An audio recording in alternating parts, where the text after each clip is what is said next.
You're watching The Breakfast Club. Morning, everybody. It's DJ NV Angela Yee, Charlamagne the God. We are The Breakfast Club. We got some special guests in the building. Antonio and Terricka Cromartie. Welcome, guys. What's up? Welcome. AKA the Cromarties. Yeah, the show comes on tonight at 9:30, 10:30 Central, November 9th. That's tonight. Now, you have I think any it's 10:39. 10:39, 30 Central. Would there be any scientists on there examining your sperm to see why it is indeed so potent? Huh? Nah, I just been blessed with it. You're a great breeder, Mr. Cromartie. They have 14 kids. 14. That's cool. But after you got what they call a thing? Vasectomy. You still had 2 sets of twins, right? No.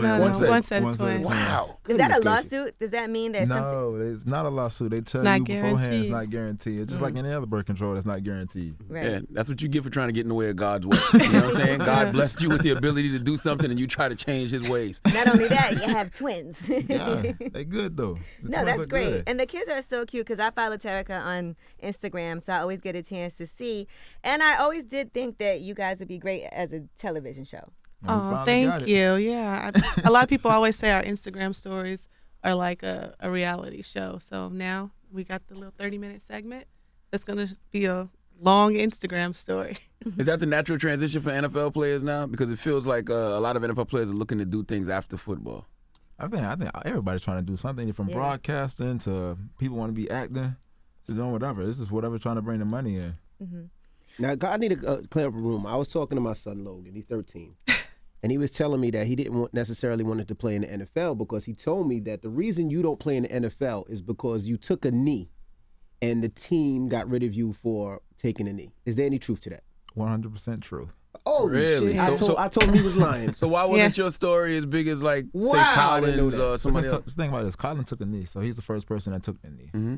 So his story is going to be output over everybody. And plus what he's doing in the community. Mm-hmm. Mine is... took a knee for 2 games, got released 2 days after I took a knee in London. I think what made his story so big is he took a knee in London. And that was a big thing. Like, you disrespected the flag, in another country. And he was told not to take a knee, and he did take a knee. And then, his owner, how they like to say it now, your owner. I hate that word. And I hate it too, as opposed to, a CEO or, he's employed by, but, decided to release him. And, he made a statement afterwards to say that, he's here to just entertain, and he should have been there to entertain. I don't know. When you tell somebody they're here to entertain, you basically a show monkey. Basically, that's what they call you. Mm-hmm. You're basically there to do exactly what we tell you to do, and that's it. And we work together. We're partners. Mm-hmm. The NFL and the NFLPA, we're supposed to be working together. We're a union. We have our own union, so we got to do what we're supposed to do too. But at the same time, you're not finna sit here and say you released me because of my play because you never told me that. You as a matter of fact, when I got released, you didn't say anything. You just said we're releasing you. So to go into the meeting and say, we released him because he's play, I was like, okay, I give up 1 touchdown, 45 yards, 45 yards a game, and 4 games. That's not too bad for a cornerback. Mm-hmm. So the next game, you got a guy that went over 160 yards. You don't even know the guy. You don't even know the guy's name. Mm. So who told you that you were just here to entertain? The owner. That was the owner. The owner, he put out a statement to say that Jim Irsay. I would say that Jim Irsay, the guy that gets in trouble, that was. He said that he should choose a different place to do that, and when the lights come on, that his job is just to entertain. I entertain once I get on the football field, but before I protest. Did you want to go to another team after that? Wanted to, but I worked out for one team since October 4th of last year. That was the Saints in August. So you think you're on that blackball list too? I believe so, 100%. I don't understand how they pick and choose who they want to like blackball. Because you got most guys that's you not gonna say nothing at all, and you got guys that's outspoken. Like me, I'm an outspoken guy. I'm gonna speak my mind. I'm gonna say what I'm gonna say, whether you like it or not. They don't want them kind of people in the locker room. They want people to be hush, don't say nothing, play your role. You'll have your money and do whatever we need you to do. It happens to a lot of people, like my guy Dwayne Brown, who used to play for the Texans. Like, he was taking a knee and throwing his fist up and stuff like that, and he faced a lot of problems when he was in Texas, even from the ownership. He's not there no more, thank God. Right. But it's just, I don't understand how they pick and choose who they want to really, really go at. I mean, it's just a part of who it is and what statue you put into the locker room. I mean, you got to think. Your presence, your and how much of a bigger than a lot you'll have. than on the football field. You impress a lot of people. You talk to a lot of people, a lot of younger guys. The NFL's getting younger. It's getting cheaper and it's getting younger. You paying one guy all the money and then everybody else get whatever. You think Colin's going to be able to prove collusion? Because that could change the NFL forever if that's the case. Yes, I think he definitely will be able to prove it. Really? No, he's going to. I mean, because if you look, you have, Tom Brady sitting up there saying that, this guy is a high-profile athlete, but yet you're picking the lesser, just to completely avoid hiring him and giving him a job. I mean, look at it the goes Texans. to show. They just got what's his name? Joe Johnson or whatever. What his name is? What's his name? The quarterback. They just hired him to come in and come play rather than bringing in Colin Kaepernick. I mean, a guy that's never played in a football game ever, but he's coming in and getting ready to play for the Texans. Do you think there's a way that the players need to? Because it seems like even the players are divided within each other. Everybody's scared, I was about to say. Everybody's scared. I think ultimately, if they were all to be unified and they'd all, to me, I would have just sat out. I would have been on the field, laid out, sunbathing, like, look, I'm not going to play. Because at the end of the day, that would have cost the NFL $1 billion that one Sunday. In that one game, if they just sat out one game. But ultimately, if the NFL doesn't want them to kneel, then what have they done? No owner has come out to say, you know what, I'm going to go out with you in the community. I'm about to see, let me see where you've come from and see why is this affecting you so much.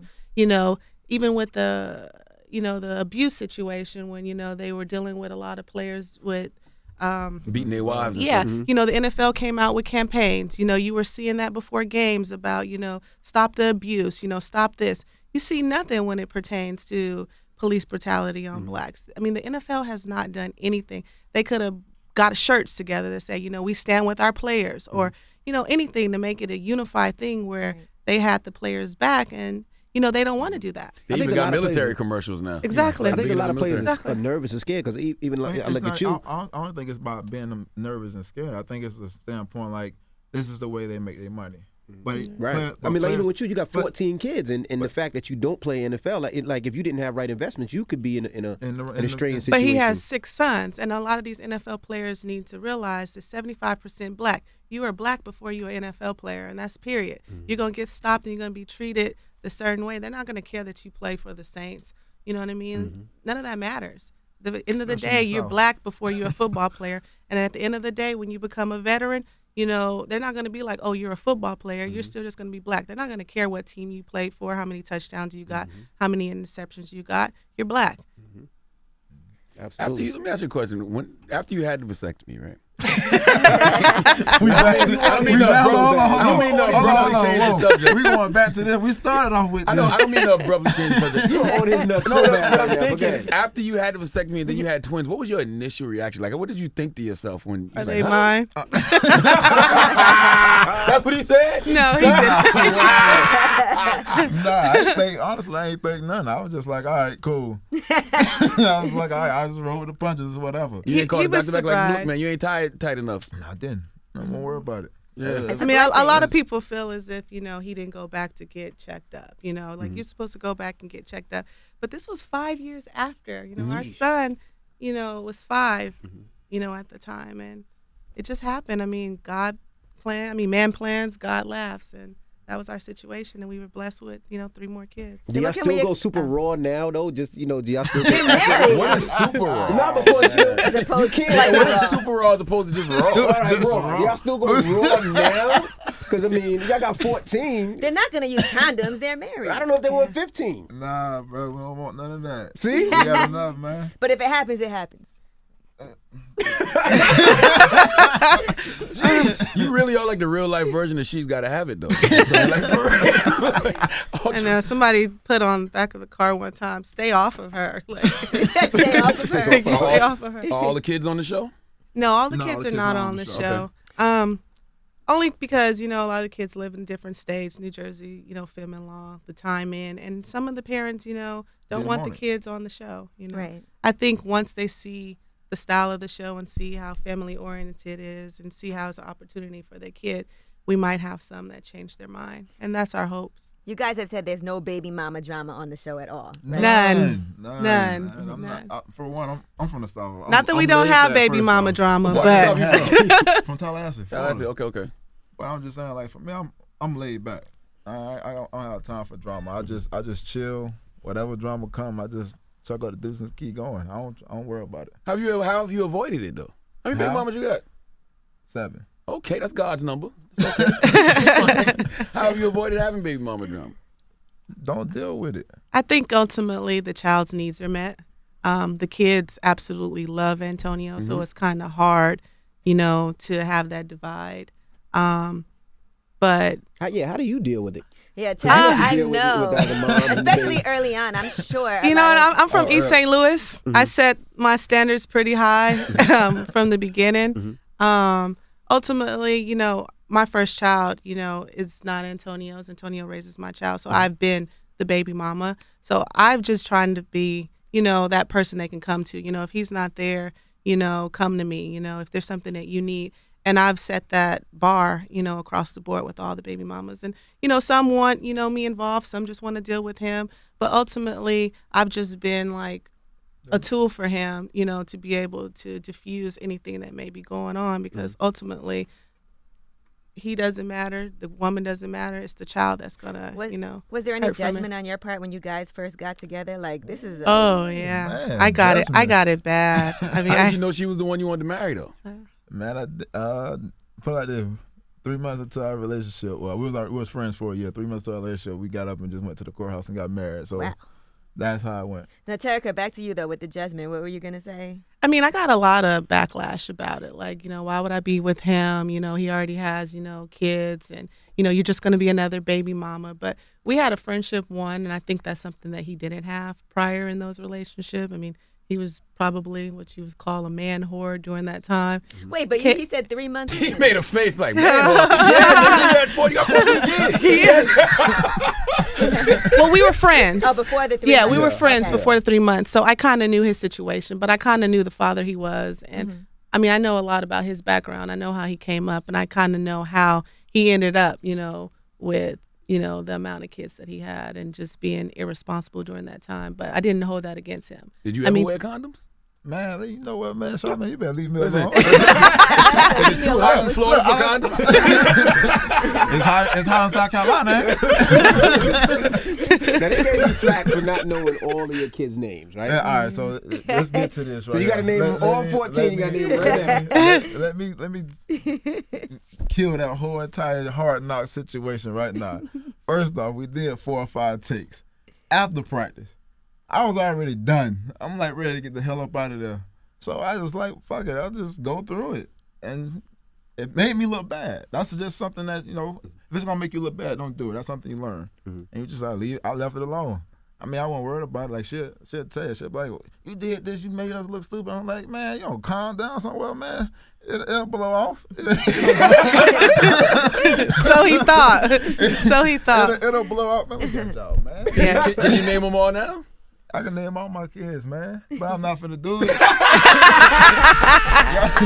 I told y'all, it's a lesson learned, man. I'm not gonna do that. It's a lesson learned. You don't put yourself in that situation. Word. Like, I mean, you sitting out there in 95-degree weather, sitting in the middle of the sun for 15, 20 minutes. Yeah, been hitting all day. Yeah. I'm like, all right, man. Now I'm just like, man, y'all know what? Y'all want to learn my kids' name? Y'all go to my damn Instagram and y'all find out. So what can we expect on the Cromarties? Well, I was pregnant during the Cromarties, during the filming, so you will, get introduced to our new baby girl. It opens up about the kid's personality, and most importantly about Antonio, during his break on the NFL, from the NFL, his life as Mr. Dad, Mr. Mom, per se. So it just follows him just, coming out of that football world and just being at home, doing what I do from day to day. And realizing how hard it is. And realizing how hard it is. And at the same time, how fun it is. What, so, you don't think it's hard? No. I got patience. That's my thing. I got a lot of patience. And sometimes. Only dealing with one child. That's it. That's gonna be the next reality show. They're gonna put you in the house with all your kids and no help. That's a good spinoff, Charlamagne. That's a good spinoff. We gotta get to season 2 first. Do you think that you could ever go back to the league knowing how they feel about us at this point? Like when you hear the owner of the Texans saying, "Oh, you can't have the inmates running the prison and all that." Then he tried to say he's talking about the owners. Yeah. Honestly, I mean, at the end of the day, you gotta know your worth. And at times, you know, as NFL players, we feel like we worthy or something, and we need this, but the NFL treats you differently.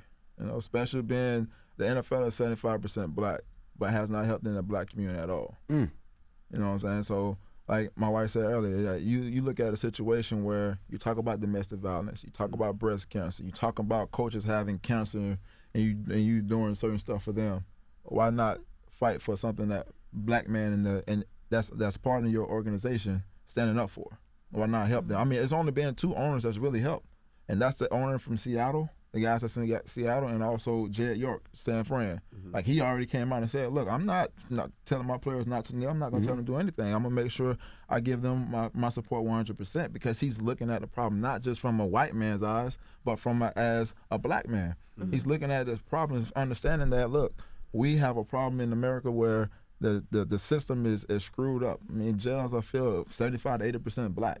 You know, it's sad. It's modern day slavery. That's all it is. If they gave him that check, he gonna go get it. We got 14 kids. I'm sure that's what he gonna say. I'm gonna go play because I love the game. I'm not doing it just because I'm getting a check. I love football. And she'll tell you, no, I play for free just because I love the game. I made enough money. I go out and go, man, if they're going to give me some more, I'll take it, and I'm going to play for the love of the game. We had Miko up here, and she said, Miko Grimes, she said that they got into an argument in the locker room, the Raiders did. So the offensive lineman decided not to block for Derek Carr because Derek Carr was against him taking a knee. You think Terricka stuff already like that? shaking her head. Listen, no. Stuff like that happened in the NFL? No. For one, I don't think that, I mean, in the locker room, them guys form a brotherhood.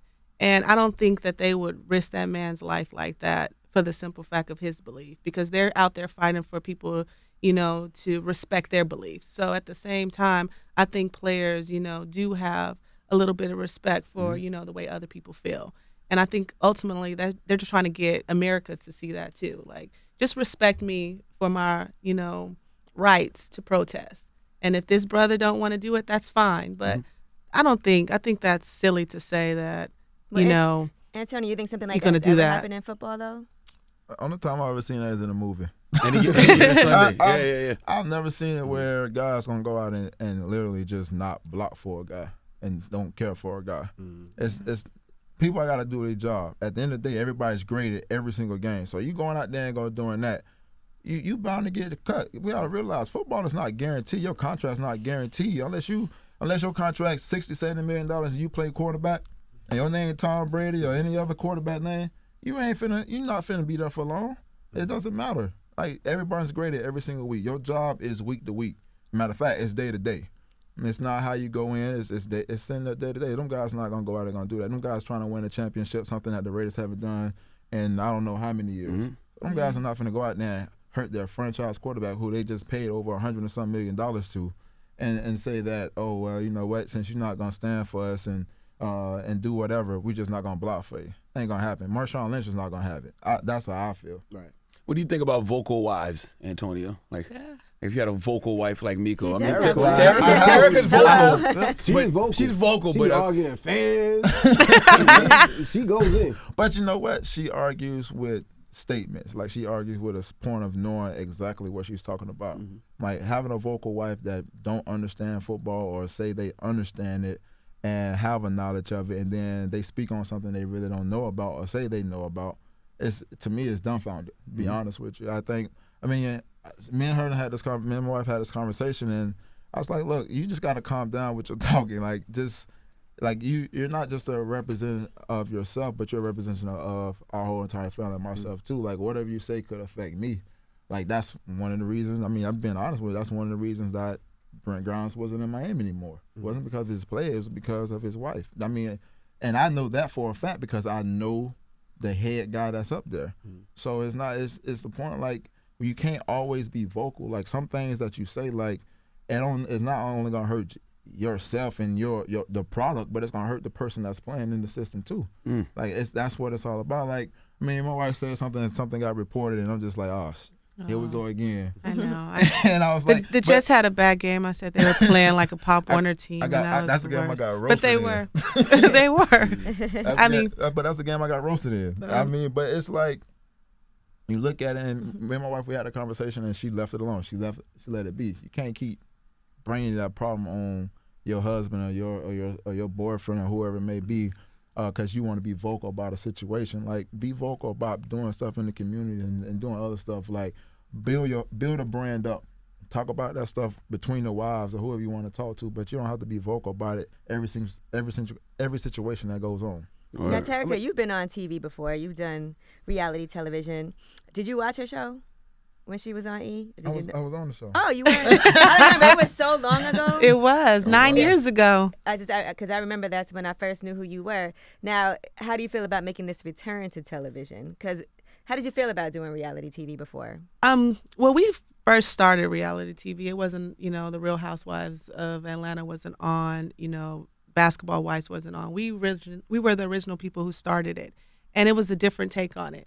I mean, with this show, we have executive, not producers credit, but we can see the outtakes of everything. We see the product that we're producing, and it involves our kids. So we have a lot of say as to, what we want to shoot, what we want to showcase. And I think with having that, that, what did you call it, the production element of it, I think it's a good opportunity for us to showcase our family in a different light. Now, I have a question with, you guys have sons. Now, with football and concussion so big now, would you allow your son to play football? At this moment? At this moment, I would allow him, but at the end of the day, like for me, it's a certain age. Like I'm not gonna let if Jagger wants to go play football, he's not gonna play till he's 10 years old, just because of the concussion. I mean, I didn't play tackle football until 10, 11 years old. So you look at it, it's like, okay, the demographics of everything is starting to change. People are hitting harder. The kids are getting faster. But you got coaches that really don't know how to coach tackling. So you're going into a situation where it was taught how to tackle the right way, and now coaches they just throw kids out there and just tell them to go play football. But no, I wouldn't have my kids play until they were older if they wanted to. I'm not gonna push them into playing football because I don't care if they play football or not. It's not guaranteed. I need my kids playing in guaranteed sports. Absolutely, baseball, basketball, soccer, football. Yeah. Yeah. Now, if you don't play football again, what are your plans? I want to go back to school. Go back to school and be a PT, a physical therapist, because I'm always working on myself, my body, all the kids. He still trains like 5 days a week. Hard. He's playing for the league. Like, he trains crazy. He does a lot of broadcasting now too, and I think he's really good at that. So I mean, I hope that's an option too. Yeah, I can be a PT and a broadcaster. Absolutely. Well, we appreciate you guys for joining us tonight, 10:30, 9:30 Central on USA Network. Check out the Cromarties. And every Thursday, right? Every Thursday. Word. Make sure you tune in, and thank you guys for joining us. Appreciate it. Thank you. All right, Antonio, Terricka, Cromartie, it's The Breakfast Club. Good morning.